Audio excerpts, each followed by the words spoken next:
Ya, teman-teman semua, bagi lagi channel komunitas youtuber pemula KPN Official. Assalamualaikum warahmatullahi wabarakatuh. Halo teman-teman semua, saya selalu ya. Jadi hari ini gue ada pembahasan menarik ya, masalah video original tapi gagal monetisasi gitu kan. Video udah original nih bang, tapi kenapa gagal monetisasi gitu kan? Pasti ada sebabnya gitu kan. Nggak mungkin nggak ada sebabnya gitu YouTube menggagalkan pengajuan monetisasi kita gitu kan. Jadi kemarin ada beberapa kasus ya. Jadi ini akan gue bahas. Jadi kasus yang pertama mungkin bukan kasus ya, jadi contoh, sebagai contoh aja ya, contoh kenapa orang tuh bisa gagal monetisasi padahal original gitu kan. Jadi itu ada beberapa kategori ya kenapa orang tuh bisa gagal ya. Jadi gue kasih tahu nih untuk yang gagal-gagal ya, mungkin ntar secara umum. Jadi semuanya gue gue infokan gitu kan ya. Jadi yang pertama itu channel yang gagal itu biasanya channel vlog gitu kan, atau ya channel vlog atau channel orang lah pokoknya gitu kan, yang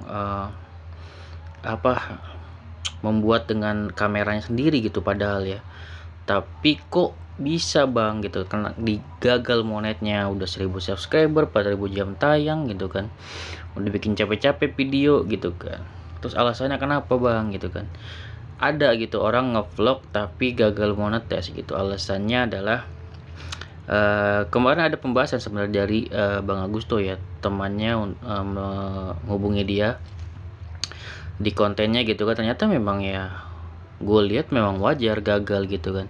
Jadi memang gagalnya karena vlognya itu gitu kan ya, vlognya itu tanpa adanya narasi gitu kan. Misalnya kayak Mama A tuh bikin kayak jalan-jalan tapi nggak ada narasinya, tuh bisa gagal tuh, kayak cuman vlog jalanan doang atau orang main bola atau gimana, cuman kayak nggak ada suara kita yang menarasikan gitu kan, kayak menceritakan atau gimana. Makanya teman-teman hati-hati ya kalau kayak ngevlog gitu tapi tanpa ada narasi.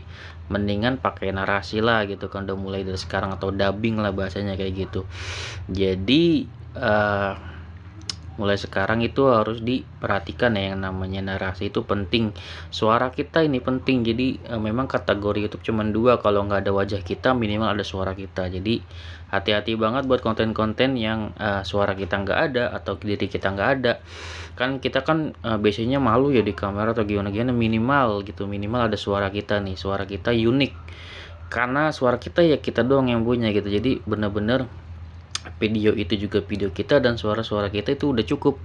Kalau misalkan kita nggak mau nampilin wajah kita kayak gitu. Dan bagus lagi kalau ada wajah kita, itu lebih memperbesar, ibarat kata 75% kita diterima kalau misalkan minimal ada suara kita, dan 100% mungkin 90% lah gitu, nggak bisa dibilang 100% aja karena kita masih bisa aja buat kesalahan lah kan yang kita nggak ketahui. 90% tuh bisa diterima lah gitu kalau kita bisa menampilkan wajah kita kayak gitu menurut gua ya.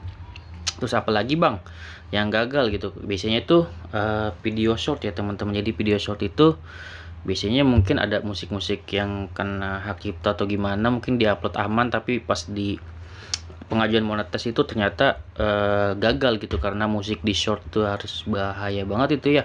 Kemarin juga dibahas Isa Tutor, masih baru juga itu masalah ini gitu kan. Jadi teman-teman harus hati-hati banget di masalah di short. Jadi solusinya apa bang? Tadi kalau misalkan solusinya kalau untuk orang yang vlog nggak ada suaranya, ya baiknya udah buat yang baru yang memang ada suara kita gitu. Jadi mau nggak mau memang harus dari ulang gitu, mau nggak mau. Jadi makanya nih gue hati-hati banget, harusnya gue bikin judul ya harus perhatiin dari awal gitu. Kita membuat konten, kita harus tahu membuat konten seperti apa yang bisa diterima YouTube atau yang nggak diterima gitu. Kalau misalkan kita nggak mau sia-sia berjuang, ya kita harus tahu yang kira-kira lolos monetisasi di YouTube tuh seperti apa kayak gitu kan. Pasti banyak kendala dan mungkin banyak aturan baru dan kita harus menyesuaikan kayak gitu. Jadi YouTube itu sekarang lagi makin ketat gitu kalau untuk monetisasi. Jadi sebisa mungkin kalau gua pribadi dari awal gua di channel ini, gua sangat meminimalisir yang namanya musik, karena gua tahu banget musik itu bakal berkendala banget di suatu channel untuk monetisasi. Jadi gua nggak, di awal-awal gua ini nggak pakai musik, dan sekarang juga gua udah jarang pakai musik. Sekarang kalaupun gua edit pun mungkin gua sekarang edit kayak teknik jump cut dan segala macem kayak gitu aja. Jadinya kayak untuk kayak suara-suara tawa atau bercanda-bercandaan doang. Jadi kalau untuk musik sebaiknya gue hindari gitu kan. Sampai sekarang pun gue udah ngerasa menghindari aja gitu, dan nyaman-nyaman aja seperti satu tutor lakuin gitu kan. Kayak gitu. Jadi ya ori aja gitu kan. Jadi nggak terlalu banyak editing. Dan apalagi bang ya tadi kayak video short itu yang ada musik itu bisa juga menjadi kegagalan bagi kita konten kreator saat pengajuan monetisasi. Terus apalagi musik itu nggak hanya di short ya, tapi di video panjang juga ya. Jadi makanya itu gue menghindari sih untuk musik gitu kalau gue belum monetis ya. Mungkin teman-teman berpikir wah gue keren nih pakai musik segala macem, terus manyun gitu kan pas monetisasi tentunya manyun gitu ya elah gitu kan. Ternyata gue terkendala di sini gitu kan. Mungkin emang kendalanya musik itu kayak prank gitu, awal-awal kita upload fine aja, taunya pas di pengajuan monetisasi masalah gitu kan, pas dicek gitu kan. Ngeri memang musik itu gitu kan. Terus apalagi bang, yaitu konten yang ketiga nih ya, ini yang terakhir. Jadi yang pertama itu kita nggak masukin kayak dubbing atau narasi, yang kedua itu kayak short yang ada musik mungkin copyrightnya, dan itu mungkin sekarang memang dipermasalahkan sama pihak YouTube. Dan mulai sekarang solusinya itu untuk yang short ada kayak gitu-gitu, teman-teman kan udah dapat ini kan. Yang teman-teman cari sebenarnya bukan jam tayang kalau di short, tapi lebih ke subscriber. Kalau teman-teman ngerasa udah pengajuan monetisasi nih, perlahan-lahan tuh satu videonya dihapusin gitu. Terus gimana bang, kan sebenarnya kan videonya ori ya. Gampang, teman-teman tuh nggak usah pakai ini, nggak usah kan, mungkin ambil videonya lagi nggak apa-apa, tapi jangan ada musiknya gitu. Jadi aman kalau nggak ada musiknya, jadi ori aja biasa gitu, itu lebih aman gitu, tanpa nggak usah pakai musik-musik.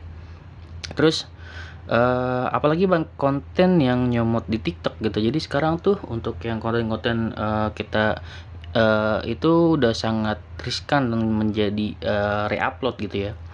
Kenapa begitu bang? Iya, sekarang tuh YouTube tuh udah agak apa ya, bagus sih sistemnya. Jadi tapi masalahnya memang banyak orang-orang yang kayak nyomot di TikTok udah diedit segala macam atau gimana, tapi masih tetap kena gitu kayak konten reupload segala macam. Jadi menurut gua sebaik-baiknya konten memang konten original kita aja sendiri gitu kan. Jadi tanpa kita nyomot. Jadi itu memang sangat menghambat sih kalau misalkan kita nyomot gitu kan. Kita harus khawatir banget nih mulai dari sekarang.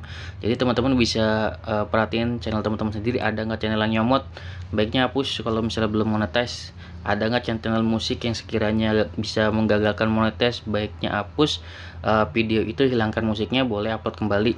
Terus yang nggak ada narasi, sebaiknya sekarang pakai narasi, silakan dihapus videonya yang sudah ada gitu kan. Jadi upload ulang lagi gitu kalau mau diedit sekalian untuk cut-cutnya aja kayak gitu. Jadi maksudnya apa bang, maksudnya mulai dari sekarang teman-teman persiapin daripada ibarat kata sedia payung sebelum hujan gitu kan. Jadi sebelum teman-teman gagal monet, mending teman-teman persiapin dari awal gitu kan. Jangan sampai teman-teman ngonten dari awal sampai akhir berakhir sia-sia gitu aja sih.